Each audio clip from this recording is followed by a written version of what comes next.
এই সমাবেশ থেকে বলতে চাই, অনতি বিলম্বে আওয়ামী ফ্যাসিবাদকে তাদের বিচার নিশ্চিত করার মধ্য দিয়ে বাংলাদেশে এই বেনিয়াদের রাজনীতি নিষিদ্ধ করতে হবে।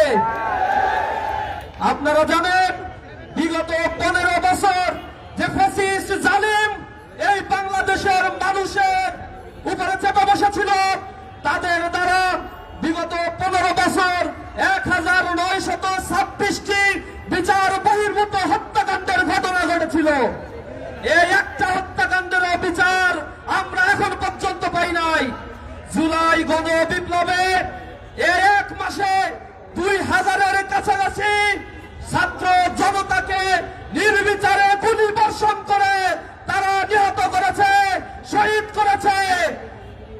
আওয়ামী লীগ ফ্যাসিবাদ বাংলাদেশের রাজনীতির কোন উপযোগী। আপনারা জানেন, 1971 সালে বাংলাদেশে যে মুক্তিযুদ্ধ সংগঠিত হয়েছিল, এই মুক্তিযুদ্ধে পাকিস্তানি হানাদার বাহিনীর বিরুদ্ধে আমাদের যুদ্ধ করতে হয়েছিল।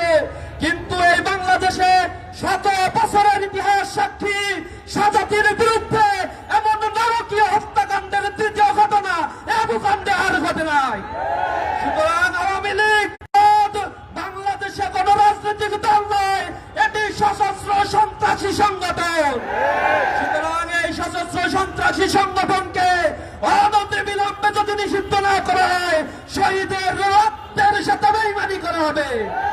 আমরা ছাত্র জনতা একতাবদ্ধ হয়ে এই ফ্যাসিবাদকে বাংলাদেশে চিরতরে নিষিদ্ধ করার জন্য কঠোর কর্মসূচির দিকে যাব ইনশাআল্লাহ।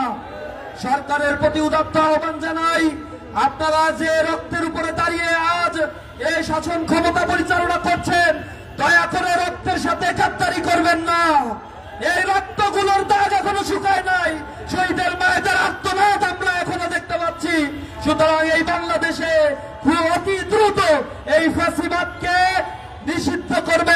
জায়গায় তাদের দেখতে পাচ্ছি দাবিন হয়ে যাচ্ছে, তারা কর্মসূচি দিচ্ছে, বিভিন্ন জায়গায় বিপ্লবীদের গায়ে হাত দিচ্ছে, তাদেরকে হত্যা করছে। আমরা আর কোন এই কুকর্মগুলো বরদাস্ত করবো না ইনশাআল্লাহ। সকলকে এই সমাবেশে আসার জন্য ধন্যবাদ জানিয়ে আমার কথা শেষ করছি। আসসালামু আলাইকুম ওয়া রাহমাতুল্লাহ।